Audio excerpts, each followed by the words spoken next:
Good morning and welcome back to Spurs Latest. I am your host, Trip Graham. So happy to have you here today. So much to talk about in the NBA, so much to talk about our Spurs. Huge win last night against the 76ers. We just dominated the entire game. In a throwback presentation presented by NBC, really loving these Tuesday night throwbacks that they're doing. Like a classic scoreboard, classic intros, classic presentation. Really loving that setup. It's an early, I think it's a 90s setup that they're doing. And it's really creative. I think it's definitely working. And we completed that route last night. The 76ers are a sad franchise. They've been trying to complete the process for so long at this point, and that process is dead. Joel Embiid cannot stay in a game more than 10 games in a row. 10 games might be a stretch. It might be 5 at this point. They were without Embiid last night, and then Paul George serving his suspension for player enhancement drugs. Really tough scene over in 76ers land. Honestly, think they traded really good one in to the Thunder, and they have just been really struggling over, pretty much over the last 15 years.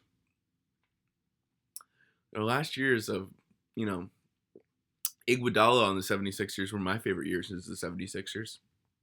But no, Embiid has just ruined that process and held that team hostage from ever going out and doing something. I really believe that it's on Embiid. It just obviously, number one, poor management. Poor management selects the players. And Embiid has just held that team in a chokehold of you can't move without me. And I'm never going to be consistent. So it's pretty hard to win with a player that cannot play a few games in a row. Paul George is obviously a shell of himself, of what he was once in the NBA. And just Joel Embiid, he's just a downer. It's really crazy to think that he won MVP over Jokic. And those are the reasons why we have those 65 game minimums now, because of players like Embiid who manipulated the system, won MVP, definitely does not deserve it, can't get his team over the hump in the playoffs. So I really question the Sixers' motives of keeping Embiid. If I was them, I would really hit the restart. The process never worked. The process never even got started. The Celtics over in the Eastern Conference have dominated them last few years. Ever since Embiid really got in the league, they've been dominating them. I don't think the 76ers have one playoff win on the Celtics since. So, yeah, I really don't get the 76ers direction for this franchise. It's not going to be with Embiid and Paul George. I can almost promise you that. They're going to have to make some tough decisions this postseason because obviously Embiid is locked up with them. And he's not a player that is susceptible to winning. I really don't think so. So, some other things with this, just want to talk about with the big win last night, some just stats that came from the game. So, Devin Vassell was definitely our top player last night, 22 points, 7 of 10 from field goals, 6 of 8 from threes, just draining from threes so effortlessly. And Wemby had the most quietest night possible. 10 points, 8 rebounds, 4 assists, and then 3 steals and 6 blocks. He's just all over the court. Just a quiet night for him. Almost that triple-double right there. But just unbelievable player. Yeah, some other things from this game. Pretty much everyone played. Dylan Harper also had a huge night off the bench. 22 minutes, 22 points. We were getting Jordan McLaughlin. We were getting Bismack Biyombo minutes last night. We were getting Kelly Olynyk minutes last night. We were getting Lindsey Water minutes. Everyone was playing last night. Just an absolute team victory last night. So huge win for our Spurs. All right. Well, it did come out yesterday that LeBron, that teammates of LeBron and coaches of LeBron are skeptical of what he will be doing next year.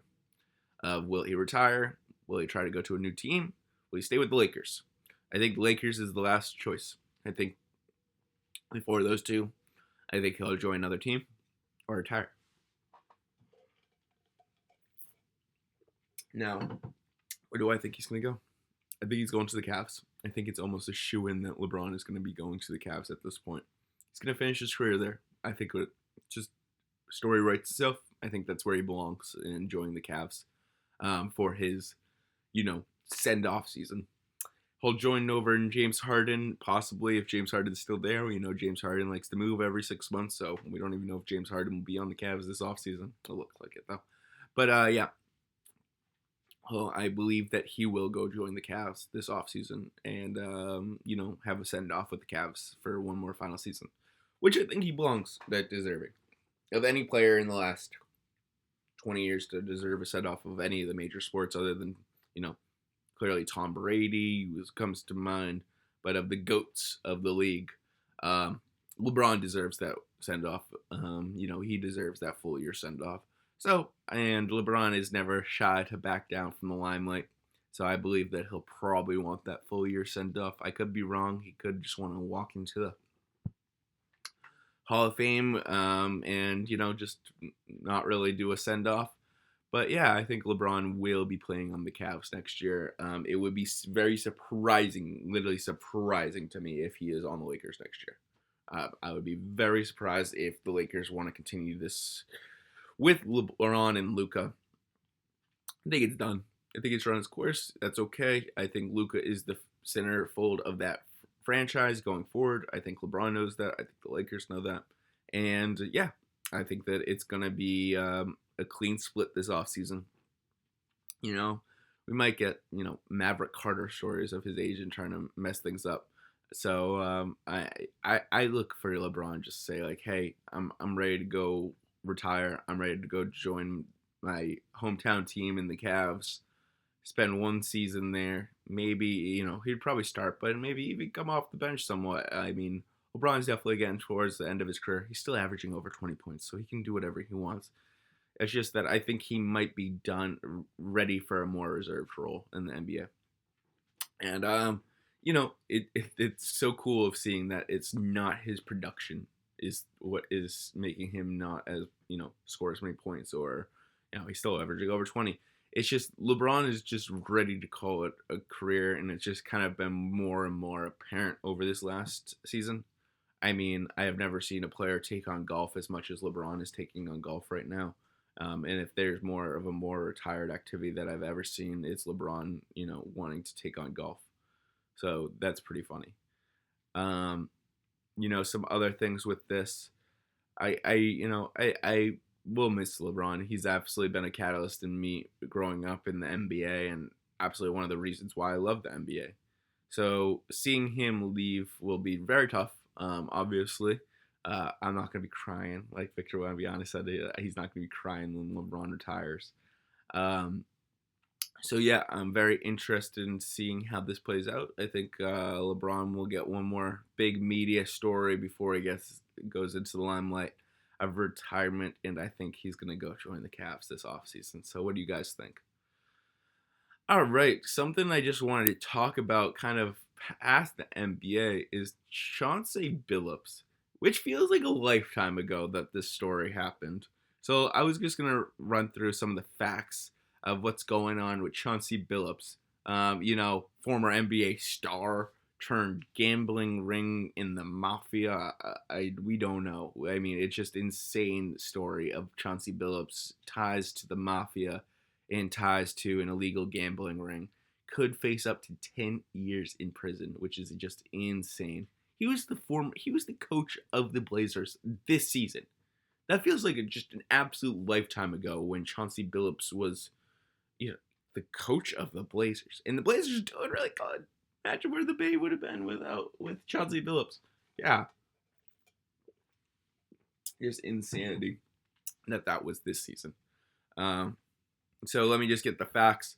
So Chauncey Billups had pleaded not guilty federal charges tied to a rigged poker game, including money laundering conspiracy charges and wire fraud charges.